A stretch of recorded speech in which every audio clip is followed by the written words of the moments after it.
Hi dears, welcome back to my channel. എല്ലാവരും സുഖമായിട്ടിരിക്കുന്നു എന്ന് വിശ്വസിക്കുന്നു. ഞാൻ അത്ര നല്ല സുഖത്തിലല്ല കേട്ടോ. അപ്പം ഞാനിപ്പോൾ വീഡിയോ ചെയ്തിട്ട് ഏതാണ്ട് ഒരു മാസം കഴിഞ്ഞു. എനിക്ക് തോന്നുന്നു ഒരു 35 ഡേയ്സോളമായി ഞാൻ വീഡിയോ ചെയ്തിട്ട്. എൻ്റെ ഒരു ഊഹം ശരിയാണെങ്കിൽ ഞാൻ ആ കാർ എടുത്തതിന് ശേഷം ഒരു വീഡിയോയും കൂടെ അപ്ലോഡ് ചെയ്തിട്ടുണ്ട്. അത് എൻ്റെ ഒരു പഴയ വീഡിയോ തന്നെയായിരുന്നു കേട്ടോ. ഞാൻ പഴയതായിട്ട് ഒരു ഡ്രസ്സ് തച്ച വീഡിയോ ആണ് ഞാൻ ഇട്ടത്. അതിനുശേഷം ഞാൻ ഇതുവരെ വീഡിയോസ് ഒന്നും പോസ്റ്റ് ചെയ്തിട്ടില്ല. മെയിൻ റീസൺ എന്ന് പറയുന്നത്, നിങ്ങൾക്കൊക്കെ ഞാൻ എൻ്റെ എല്ലാ വീഡിയോസിലും പറയാറുണ്ട് എനിക്ക് ഒത്തിരി ഹെൽത്ത് ഇഷ്യൂസ് ഉള്ള കാര്യം. അതുപോലെ ഇപ്രാവശ്യവും എനിക്ക് കുറേ അധികമായിട്ട് അസുഖങ്ങൾ വന്നു.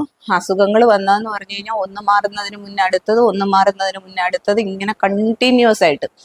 എന്നെ സംബന്ധിച്ച് ഞാൻ ക്യാൻസർ വന്ന സമയത്തായിരുന്നു ഒരു 9 മന്ത്സ് അല്ല 1 ഇയർ കംപ്ലീറ്റ് ആയിട്ട് ഇങ്ങനെ ഹോസ്പിറ്റലൈസ്ഡ് ആയിട്ടും കാര്യങ്ങളായിട്ടും കഴിഞ്ഞത്. അതിനുശേഷം ഇപ്പോൾ ആണ് ഈ ഒരു 2 മന്ത്സ് ഞാൻ ആ വീഡിയോ ഇടുന്ന സമയം, കാർ എടുക്കാൻ പോകുന്ന സമയത്തൊക്കെ എനിക്ക് തീരെ വയ്യാതിരുന്ന സമയമായിരുന്നു. ബട്ട് എൻ്റെ ആ ഒരു ആഗ്രഹത്തിന് ഞാനത് എടുത്തേ പറ്റുള്ളൂ എന്നുള്ള ഒരു ഇതിന് പോയതാണ്. പക്ഷെ ആ സമയത്തൊക്കെ ഞാൻ സുഖമില്ലാതിരുന്നതായിരുന്നു. ബട്ട് എന്നെ കണ്ടാൽ തോന്നൂല അതിൻ്റെ കാര്യം എന്താണെന്നുള്ളത് എനിക്ക് ഇപ്പോഴും അറിയത്തില്ല. ഇപ്പോഴും എന്നെ കണ്ടു കഴിഞ്ഞാൽ നിങ്ങൾക്ക് തോന്നുമോയെന്ന് എനിക്കറിയില്ല കേട്ടോ. എനിക്ക് വല്ല ഇതുണ്ടോയെന്ന്. എന്തായിരുന്നാലും അതൊക്കെ ദൈവത്തിൻ്റെ അനുഗ്രഹമായിട്ടാണ് ഞാൻ വിചാരിക്കുന്നത്. കാരണം എപ്പോഴും ഒരു രോഗിയായിട്ട് നമ്മുടെ ഫേസ് ഇരിക്കുന്നതിനേക്കാളും, കാണുന്നവരെല്ലാം നമ്മളെ നോക്കി അയ്യോ എന്നും അസുഖമാണ്, എന്തോ പറ്റി എന്ന് ചോദിക്കുന്നതിനേക്കാൾ ഉപരി നമ്മൾ കുറച്ച് ഫ്രഷ് ആയിട്ട് ഇരിക്കുന്നത് തന്നെയാണ് നല്ലതെന്നാണ് ഞാൻ വിശ്വസിക്കുന്നത്. പക്ഷെ ചില സമയത്ത് അതൊരു വിഷമമായിട്ട് തോന്നുന്നതിൻ്റെ കാരണം എന്ന് വെച്ച് കഴിഞ്ഞാൽ, നമ്മൾ എത്ര വയ്യാണ്ട്, ചിലപ്പോൾ ഒന്ന് എഴുന്നേക്കാൻ പോലും വയ്യാത്ത അവസ്ഥയിലും നമ്മുടെ ഈ മുഖം കണ്ടു കഴിഞ്ഞാലായിട്ട് ആർക്കും മനസ്സിലാവത്തില്ല. അപ്പൊ അവർ വിചാരിക്കും ഇവൾക്ക് എന്താ അസുഖം, ഇവൾ എന്തിനാ കയറി കിടക്കുന്നത്, മടി കൊണ്ടായിരിക്കോ എന്ന് വിചാരിക്കുന്ന ആൾക്കാരും ഉണ്ട്. ബട്ട് എനിക്കും എന്താ പറയുന്നത്, ഞാൻ എപ്പോഴും എല്ലാവരോടും മീൻസ് ഇപ്പോൾ യൂട്യൂബ് എൻ്റെ ഫാമിലിയോടല്ല പറയുന്നത്, എൻ്റെ റിലേറ്റീവ്സിനോടും എൻ്റെ അടുത്ത ഫ്രണ്ട്സിനോടും ഞാൻ പറയുന്നൊരു കാര്യമുണ്ട്. തരുന്ന ദൈവത്തിനും അനുഭവിക്കുന്ന എനിക്കും മാത്രമേ അറിയുള്ളൂ എൻ്റെ അസുഖത്തിൻ്റെയൊക്കെ തീവ്രത എന്താണെന്നുള്ളത്. അത് ഇപ്പം മറ്റൊരാൾക്കും കാണിച്ചു കൊടുക്കാൻ പറ്റില്ല. പ്രത്യേകിച്ചും പെയിൻ എന്ന് പറയുന്ന ഒരു സംഭവം നമുക്കൊരാൾക്കും പറയാനേ പറ്റുള്ളൂ. എനിക്ക് പെയിൻ ഉണ്ട് എന്ന് പറയാനേ പറ്റുള്ളൂ, നമുക്ക് ആർക്കും കാണിച്ചു കൊടുക്കാൻ പറ്റത്തില്ല. അതുകൊണ്ടാണ്. അപ്പൊ ഇപ്പോഴെനിക്ക് പറ്റിയത് എന്തെന്ന് പറഞ്ഞു കഴിഞ്ഞാൽ, എനിക്ക് തലകറക്കമായിരുന്നു തുടക്കം. തലകറക്കം എന്ന് പറഞ്ഞു കഴിഞ്ഞാൽ എനിക്കറിയില്ല, എനിക്ക് എഴുന്നേറ്റിരിക്കാൻ പറ്റില്ല. ഞാനിങ്ങനെ എഴുന്നേക്കുന്ന വഴിക്ക് ബെഡിൽ നിന്ന് എഴുന്നേക്കും, അവിടെ തന്നെ ഇങ്ങനെ വീണിട്ട് എനിക്ക് എഴുന്നേക്കാൻ പറ്റില്ല, ഭക്ഷണം കഴിക്കാൻ പറ്റില്ല, വെള്ളം കുടിക്കാൻ പറ്റത്തില്ല, എപ്പോഴും നോസിയ, ഇങ്ങനത്തെ കുറേ പ്രോബ്ലംസ് ഉണ്ടായിരുന്നു കേട്ടോ. അപ്പോൾ എന്താ കാരണം എന്നുള്ള, ആദ്യം എനിക്ക് വേർട്ടിഗോയുടെ പ്രശ്നമുണ്ട് ഓൾറെഡി. അപ്പം ഞാൻ വേർട്ടിഗോയാണെന്ന് വിചാരിച്ചിട്ട് ENT സ്പെഷ്യലിസ്റ്റിനെ കാണിച്ച് അവർ വേർട്ടിഗോയുടെ ടാബ്ലറ്റ്സ് ഒക്കെ തന്നു. 2 പേരെ മാറി കാണിച്ചു. അപ്പോൾ 2 പേരും മെഡിസിൻ തന്നിട്ടൊന്നും എനിക്ക് ഒട്ടും കുറയുന്നുണ്ടായിരുന്നില്ല. അത് കഴിഞ്ഞിട്ട് പിന്നെ ഞാൻ ഒരു ഡോക്ടർ എൻ്റെ അടുത്ത് പറഞ്ഞു എനിക്ക് ജോലി ചെയ്യാൻ മടിയായതുകൊണ്ട്, കാരണം അവർ തരുന്നതിൻ്റെ ഹെവി ഡോസാണ് എനിക്ക് ഫസ്റ്റ് ഡോക്ടർ തന്നിരുന്നത്. അതിലും വേറെ മെഡിസിൻസ് ഇതിന് തരാനില്ല വേർട്ടിഗോയ്ക്ക്. അപ്പം ആ മെഡിസിൻസ് കഴിച്ചിട്ട് കുറയാതെ പോയതുകൊണ്ട് ആ ഡോക്ടർ പറഞ്ഞു എനിക്ക് ജോലി ചെയ്യാനുള്ള മടി കൊണ്ട് ഞാൻ കാണിക്കുന്നതാണ്, അല്ലാണ്ട് ഇതിന് വേറെ പ്രശ്നമൊന്നുമില്ല എന്ന് പറഞ്ഞു. ശരിക്കും അതെനിക്ക് ഭയങ്കരമായിട്ട് വിഷമം തോന്നിയ ഒരു കാര്യമാണ്. കാരണം എന്ന് വെച്ച് കഴിഞ്ഞാൽ, ഒരിക്കലും നമ്മളൊരു ഡോക്ടറുടെ അടുത്ത് പോകുമ്പോഴത്തേലും ഒരു ഡോക്ടേഴ്സും അങ്ങനെ പറയാൻ പാടില്ല. നമ്മുടെ കയ്യിൽ ഇരിക്കുന്ന കാശ് വെറുതെ ഹോസ്പിറ്റലിൽ കൊണ്ടുപോയി ഒരു ഡോക്ടറെ കാണിച്ചിട്ട് എനിക്ക് അസുഖം, എനിക്ക് കുറച്ച് മരുന്ന് തായോന്ന് ഏതെങ്കിലും മനുഷ്യർ പറയുമോ? എനിക്ക് തോന്നുന്നില്ല അങ്ങനെ ആരും പറയുമെന്ന്. അപ്പോൾ എന്തെങ്കിലും നമ്മുടെ ബോഡിയിൽ നമുക്ക് സഹിക്കാൻ പറ്റാത്തതായിട്ടുള്ള എന്തെങ്കിലും ഒരു അസുഖം വന്നാൽ മാത്രമേ നമ്മളൊരു ഡോക്ടറിൻ്റെ അടുത്ത് പോകത്തുള്ളൂ. പക്ഷെ ഈ ഡോക്ടർ ഇങ്ങനെ പറഞ്ഞു. അപ്പം എൻ്റെ ഹസ്ബൻഡിന് അത് കുറച്ചൊന്ന് ഹേർട്ടായി. അപ്പോൾ എൻ്റെ ഹസ്ബൻഡ് പറഞ്ഞു ഒരിക്കലും ജോലി ചെയ്യാൻ മടിയുള്ള ഒരാളല്ല, അയാൾ ജോലി കൂടുതൽ ചെയ്യുന്നതിനാണ് ഞങ്ങളൊക്കെ വഴക്ക് പറയുന്നത്, അതുകൊണ്ട് അത് അല്ല റീസൺ, ഇത് മറ്റെന്തോ ആണ്, ആൾക്ക് എഴുന്നേക്കാൻ പറ്റുന്നില്ല എന്ന്. അപ്പോഴേക്കും പുള്ളി ഒന്ന് തണുത്തു. അപ്പോഴേക്കും പുള്ളി പറഞ്ഞു ഈ മെഡിസിൻ ഞാൻ മെഡിസിൻസ് തരാം, അത് കഴിച്ചു നോക്കുന്നത്. ഞാൻ നോക്കിയപ്പോഴുണ്ട് ഞാൻ ആദ്യം കാണിച്ച ഡോക്ടേഴ്സിന്റെ സെയിം ഇതായിട്ടാണ്, സെയിം മെഡിസിൻ, ആ ഡോക്ടർ തന്ന സെയിം മെഡിസിൻ തന്നെയാണ് ഈ ഡോക്ടറും തന്നത്. ആദ്യത്തെ ഡോക്ടറിനെ കാണിച്ചിട്ട് ഇപ്പൊ വേറെയും ഡോക്ടറിനെ കാണിക്കാനുള്ള റീസൺ എന്ന് പറഞ്ഞു കഴിഞ്ഞാൽ മാറുന്നുണ്ടായിരുന്നില്ല. അപ്പൊ ഒരു സെക്കൻഡ് ഒപ്പീനിയൻ എടുക്കാൻ വേണ്ടിയിട്ടായിരുന്നു രണ്ടാമത് ഡോക്ടറിനെ കാണിച്ചു. അപ്പൊ എനിക്ക് മനസ്സിലായി ഇതിലൊന്നും ഇതാവുന്നില്ലെന്ന്. എന്നിട്ട് ഞാൻ ആ മെഡിസിൻ തന്നെ കഴിച്ചു. കാരണം ഞാനിവിടെ തലകറക്കം എന്ന് പറയുമ്പോഴത്തേക്ക് പറയുന്ന ഇത്രയും മെഡിസിൻ കഴിച്ചിട്ടും എന്താ കുറയാത്ത എന്നാണ് വീട്ടിൽ നിന്നും ചോദിച്ചു തുടങ്ങിയത്. അപ്പോൾ എനിക്ക് മനസ്സിലാവണ്ടേ, ഞാനൊരു ഡോക്ടറൊന്നും അല്ലല്ലോ റൂൾ ഔട്ട് ചെയ്യാൻ, എനിക്ക് എന്താ അസുഖം അല്ലെങ്കിൽ ഡയഗ്നോസ് ചെയ്തിട്ട് പറയാനായിട്ട്. ഞാനൊന്നും അല്ലല്ലോ, എനിക്ക് ഈ അസുഖം വരുന്നത് മാത്രമേ എനിക്കറിയാം. അപ്പൊ ഞാൻ പറഞ്ഞു, എൻ്റെ മോളുടെ ഫ്രണ്ടിന്റെ അങ്കിള് ന്യൂറോ സർജൻ ആണ് പുള്ളിക്കാരൻ. അപ്പൊ ഞാൻ മോളുടെ ഫ്രണ്ട്, നിങ്ങൾക്കൊക്കെ അറിയാം, ഞാൻ പറഞ്ഞിട്ടുണ്ട്, അലൻ എന്നും പറഞ്ഞിട്ട് എന്നെ യൂട്യൂബിന്റെ കാര്യങ്ങളൊക്കെ പഠിപ്പിച്ച കുട്ടി. അപ്പൊ മോനോട് വിളിച്ചിട്ട് പറഞ്ഞു, മോനെ ഇങ്ങനെ ആന്റിക്ക് സുഖമില്ല, എനിക്ക് അങ്കിളുടെ ഒരു അപ്പോയിന്റ്മെന്റ് വേണമെന്ന് പറഞ്ഞു. അവൻ ഉടനെ തന്നെ ഇതെടുത്ത് തന്നു, അപ്പോയിന്റ്മെന്റ് എടുത്ത് തന്നു. ഞാൻ അവിടെ ചെന്ന് കഴിഞ്ഞപ്പോഴേക്കും ഡോക്ടർ എനിക്ക് ഉടനെ തന്നെ ഒരു എക്സ്റേ എടുത്തിട്ട് വരാൻ പറഞ്ഞു. പുള്ളി എന്നെ എല്ലാ രീതിയിലും നന്നായിട്ട് നോക്കിയിട്ട് പറഞ്ഞു ഒരു എക്സ്റേ എടുത്തിട്ട് വരാൻ പറഞ്ഞു, കഴുത്തിന്റെ. അപ്പൊ കഴുത്തിന്റെ എക്സ്റേ എടുത്തിട്ട് വന്നു കഴിഞ്ഞപ്പോഴേക്കും സെർവൈക്കൽ സ്ട്രെയിറ്റനിങ് ആണ്. അപ്പൊ അതുകൊണ്ടാണ് തലകറക്കം നിൽക്കുന്നത്. മീൻസ് അതിന്റെ ഒരു ഇതെന്ന് പറയുന്നത്, സാധാരണ നമ്മുടെ കഴുത്തിനൊക്കെ എപ്പോഴും ഒരു കേർവ് ഷേപ്പാണ് നമ്മുടെ കഴുത്തിനൊക്കെ. ആ ഒരു ഇതാണ് നമ്മുടെ ഈ ഹെഡിന്റെ ഭാരമൊക്കെ അതാണ് താങ്ങുന്നത്. അപ്പോൾ അത് കയറി സ്ട്രെയിറ്റൻ ആയി കഴിയുമ്പോൾ ഈ തലയുടെ ഭാരമൊന്നും അതിന് താങ്ങാൻ പറ്റാത്ത ഒരു അവസ്ഥ വരുമ്പോഴാണ് ഈ തലകറക്കമൊക്കെ ഉണ്ടാവുന്നത്. അത് നമ്മുടെ ഈ ഏജ് അനുസരിച്ചിട്ട് മാറ്റാം, നമ്മുടെ പൊസിഷണൽ ചേഞ്ചസ് എന്നൊക്കെ പറയും. അപ്പൊ അതിൻ്റെ ഇതുകൊണ്ടൊക്കെ ഇങ്ങനെ സംഭവിക്കാം. അപ്പം അതായിരുന്നു റീസൺ. 10 ദിവസം മെഡിസിൻ കഴിച്ചു, തലകറക്കം കുറച്ചൊന്ന് കുറഞ്ഞു വന്നു. എനിക്ക് 9ാമത്തെ ദിവസം മുതലാണ് ശരിക്കും പറഞ്ഞാൽ തലകറക്കം കുറഞ്ഞത്.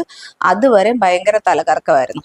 അതിനുശേഷം ആയപ്പോഴത്തേലും അപ്പൊ ഈ തലകറക്കവും ഇങ്ങനെയുള്ള കാര്യങ്ങളൊക്കെ വരുമ്പോഴത്തേലും എന്താ പറ്റുന്നതെന്ന് വെച്ച് കഴിഞ്ഞാൽ, എനിക്ക് വീട്ടിൽ ഞാൻ ഒന്നും ചെയ്തിട്ടില്ല. സത്യം പറയാണ്, ഞാൻ വീട്ടിൽ എന്തെങ്കിലും ചെയ്തിരുന്നെങ്കിൽ ഞാൻ വീഡിയോ എടുക്കുമായിരുന്നു. പക്ഷെ വീഡിയോ എടുത്താലും എനിക്ക് എഡിറ്റ് ചെയ്യാനും ഫോണിൽ നോക്കിയിട്ട് വേണ്ട എഡിറ്റ് ചെയ്യാനായിട്ട്. അപ്പൊ എഡിറ്റ് ചെയ്യാനൊന്നും എനിക്ക് പറ്റുന്നില്ല.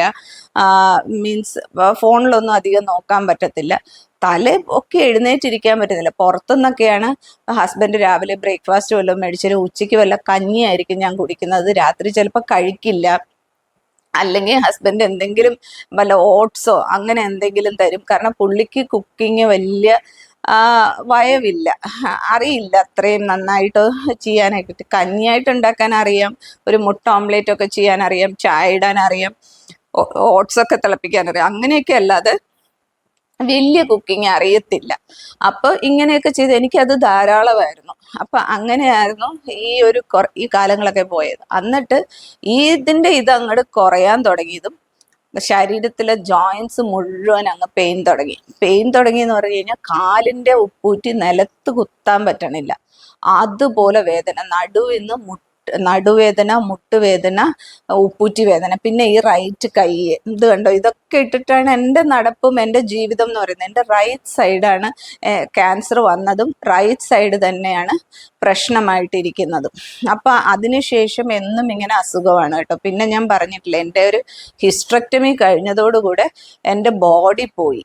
അത് ഞാൻ ഒരിക്കലും ഒരു മനുഷ്യർക്ക് റെക്കമെൻഡ് ചെയ്യത്തില്ല കേട്ടോ.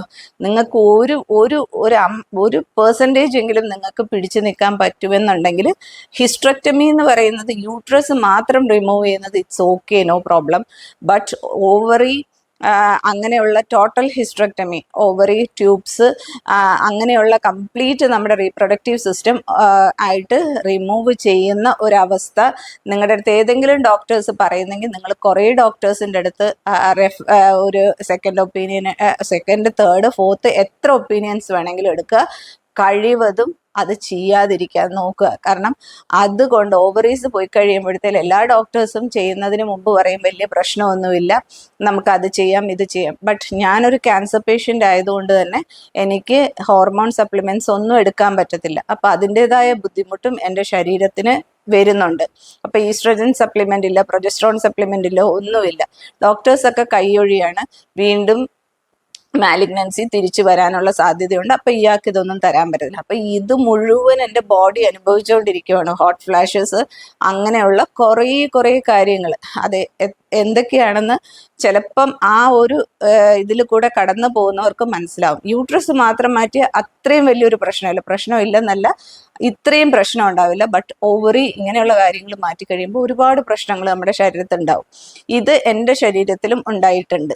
അപ്പൊ അതിനുശേഷമാണ് എൻ്റെ ബോഡിക്ക് ഒരു സ്വസ്ഥതയോ അസുഖമില്ലാത്തൊരു സമയം ഉണ്ടായിട്ടില്ല. അപ്പൊ ഈ വേദനകൾക്കും ഇങ്ങനെ ഒന്ന് മാറി വന്നുകൊണ്ടേ ഇരിക്കുവാണ്. അപ്പോൾ ഞാൻ ഇപ്പോൾ അവസാനം ജനറൽ മെഡിസിനിൽ കാണിച്ചു, പിന്നെ ഓർത്തോയിൽ കാണിച്ചു. ഇതിലൊന്നും ഒരു വ്യത്യാസം വരുന്നില്ല. അവസാനം ഞാൻ പറഞ്ഞില്ലേ, ഞാൻ PRP ഇഞ്ചക്ഷനും കാര്യങ്ങളൊക്കെ എടുക്കുന്നുണ്ട്. PRP ഇഞ്ചക്ഷൻ എടുത്തിട്ടും കുറഞ്ഞില്ല. പിന്നെ ഓർത്തോ ഡോക്ടർ പറഞ്ഞു ഇനി ഉപ്പൂറ്റിയിൽ കോർട്ടിസോൺ ഇഞ്ചക്ഷൻ എടുക്കാമെന്ന്. പക്ഷെ അതത്ര നല്ലതല്ല നമ്മുടെ ശരീരത്തിൽ എടുക്കുന്നത്. കാരണം എല്ലുകൾക്കൊക്കെ പൊടിയാനും ഇതാവാനും ഒക്കെ സാധ്യത കൂടുതലാണ്. ഒന്നാമത് ക്യാൻസർ വന്നിരിക്കുന്ന ഒരു വ്യക്തി ആയതുകൊണ്ട് തന്നെ കീമോയും റേഡിയേഷനും ചെയ്തതുകൊണ്ട് തന്നെ ബോൺ ഡെൻസിറ്റി ഒരുപാട് കുറയും. പിന്നെ അതിൻ്റെ കൂടെ ഹിസ്റ്ററക്ടമിയും കൂടെ കഴിഞ്ഞിരിക്കുന്നത് കൊണ്ട് വീണ്ടും എൻ്റെ ബോൺസിന് ശക്തി വളരെ കുറവാണ്. അതിൻ്റെ കൂട്ടത്തിൽ പിന്നെയും കോർട്ടിസോൺസും സ്റ്റിറോയിഡ്സും എടുക്കുമ്പോഴത്തേലും അതിൻ്റെതായ ആഫ്റ്റർ എഫക്ട്സ് ഒരുപാട് വരാൻ ചാൻസ് ഉണ്ട്. അതുകൊണ്ട് അത് എടുക്കേണ്ടെന്ന് പറഞ്ഞു. അങ്ങനെയാണ് എനിക്ക് റുമറ്റോളജിസ്റ്റിനെ കാണാമെന്ന് വിചാരിച്ചു ഞാൻ. ഇനിയിപ്പോൾ എൻ്റെ മമ്മിക്കും എല്ലാവർക്കും, മമ്മിയുടെ വീട്ടിലെല്ലാവർക്കും ഈ ഒരു ആർത്രൈറ്റിസിൻ്റെ കംപ്ലൈൻ്റ് ഉണ്ട്. അപ്പം may be rheumatoid RA factor നോക്കിയപ്പോഴത്തേലും നെഗറ്റീവാണ്. അപ്പം സീറോ നെഗറ്റീവ് ആർത്രൈറ്റിസ് വരാനുള്ള ചാൻസസ് കൂടുതലാണെന്ന് പറഞ്ഞു. അങ്ങനെ ഞാൻ ഇപ്പം റുമറ്റോളജിസ്റ്റിൻ്റെ ട്രീറ്റ്മെൻറ്റിൽ പോയി. റുമറ്റോളജിസ്റ്റ് എനിക്കിപ്പോൾ മെഡിസിൻ തരാൻ തുടങ്ങി. അപ്പോൾ പെയിന് കുറച്ച് ഒന്ന് സബ്സൈഡ് ചെയ്യാൻ തുടങ്ങിയിട്ടുണ്ട്. കംപ്ലീറ്റ്ലി അല്ല, എന്നാലും എനിക്ക് കാലുവേദനയും ഈ റൈറ്റ് സൈഡിലെ പെയിൻ കംപ്ലീറ്റ് ആയിട്ട് മാറിയിട്ടില്ല. കാരണം ഒരു കുറച്ച് ദിവസമേ ആയിട്ടുള്ളൂ മെഡിസിൻസ് സ്റ്റാർട്ട് ചെയ്തിട്ട്. എന്നിട്ട് അത് കഴിഞ്ഞ് ഞാനൊന്ന് എഴുന്നേക്കും എന്നായപ്പോഴേക്കും ഈസ്റ്ററിൻ്റെ അന്ന് ഞാൻ വിചാരിച്ചു വീഡിയോ എടുക്കാം. എൻ്റെ വീട്ടിലായിരുന്നു. ഞങ്ങൾ രണ്ടുപേരല്ലേ ഉള്ളൂ ഇവിടെ. അപ്പോൾ വീട്ടിലോട്ട് വിളിച്ചിരുന്നു, അവിടെ നമുക്ക് ഫുഡ് കഴിക്കാമെന്ന് പറഞ്ഞിട്ട്. അപ്പോൾ രാവിലെ പോയിട്ട് അവിടെ പ്രിയനെ ഒന്ന് സഹായിക്കാം എന്നൊക്കെ വിചാരിച്ചു. അപ്പോൾ എനിക്ക് ബിരിയാണി വേണ്ടാന്ന് പറഞ്ഞപ്പോഴേക്കും അവിടെ ചോറും കറിയും മീൻ, ഇറച്ചി അങ്ങനെയുള്ള ഒരു ടൈപ്പ് സദ്യയാണ് ഉണ്ടാക്കിയത്. അപ്പോൾ അതിന് പോയിട്ട് സഹായിക്കണം, അത് വീഡിയോ എടുക്കണം, ഇടണം, ഇങ്ങനെയൊക്കെ വലിയ ആഗ്രഹത്തിൽ ഞാൻ ഇരുന്നാണ് കേട്ടോ. പക്ഷെ ഈസ്റ്ററിൻ്റെ അന്ന് രാത്രി എനിക്ക് ഈസ്റ്ററിനൊന്നും പള്ളിയിൽ പോകാൻ പറ്റുന്നില്ല. ഞാനിങ്ങനെ അങ്ങ് തളരുവാണ്. പക്ഷെ പള്ളി മുടക്കുന്നത് ഇഷ്ടമില്ലാത്തത് കൊണ്ട്, പ്രത്യേകിച്ചും ഇങ്ങനെയുള്ള ഒരു പെസഹ കാലത്ത് അതൊട്ടും ഞാൻ കഴിവതും മുടക്കാറില്ല. അപ്പോൾ പോയപ്പോഴേ എൻ്റെ അടുത്ത് എൻ്റെ ആൻറ്റിയൊക്കെ കണ്ടിട്ട് പറഞ്ഞു മുഖത്ത് നല്ല ക്ഷീണമുണ്ടല്ലോ എന്ന് പറഞ്ഞു. പക്ഷെ എനിക്ക് പറ്റണില്ല, എനിക്ക് അറിയണില്ല, വയ്യാന്ന് മാത്രം അറിയാം. എന്നിട്ട് ഈസ്റ്ററിൻ്റെ അന്നായപ്പോഴേക്കും എനിക്കൊന്നും ചെയ്യാൻ പറ്റുന്നില്ല. വീണ്ടും തലകറക്കം, എഴുന്നേക്കാൻ പറ്റുന്നില്ല. ആകെ വല്ലാത്തൊരവസ്ഥ. ഫുഡ് കുറച്ച് കഴിച്ചു, വോമിറ്റ് ചെയ്യാൻ തുടങ്ങി. എനിക്ക് ഈ കീമോ പേഷ്യൻസ് ഒക്കെ വോമിറ്റ് ചെയ്യുന്ന, ഞാൻ അന്ന് കീമോയ്ക്ക് ചെയ്തതുപോലെ നോൺ സ്റ്റോപ്പായിട്ട് വോമിറ്റിംഗ് ആയിരുന്നു. അത് കഴിഞ്ഞ് വൈകിട്ടായപ്പോഴും വിശന്നപ്പോൾ ഒരു ഇച്ചിരിയും കൂടെ ഫുഡ് കഴിക്കാൻ പോയി, അതും ഫുൾ വോമിറ്റ് ചെയ്തു. ഈ വോമിറ്റിംഗ് ഇത് വന്നു കഴിഞ്ഞ് മാറിയപ്പോഴേക്കും എൻ്റെ കഴുത്ത് പിന്നെയും ഇളകി. അപ്പോഴേക്കും എൻ്റെ ഈ തലകറക്കം പിന്നെയും വന്നു.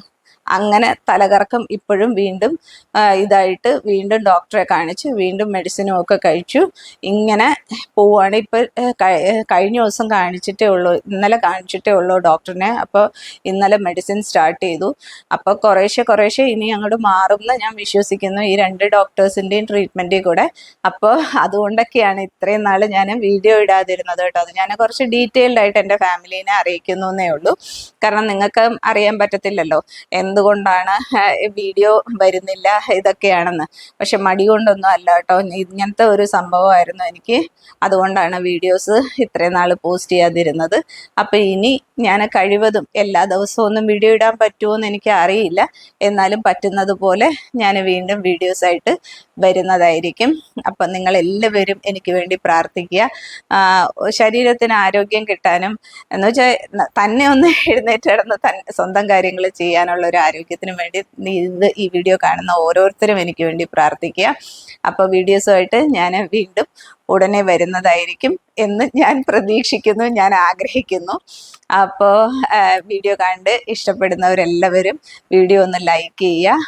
എന്നിട്ട് ആദ്യമായിട്ടാണ് വീഡിയോ കാണുന്നതെങ്കിൽ നിങ്ങൾ ദയവ് ചെയ്തിട്ട് വീഡിയോ ഒന്ന് സബ്സ്ക്രൈബ് ചെയ്യുക, പിന്നെ ഷെയർ ചെയ്യുക. ഇങ്ങനെയൊക്കെയാണ്.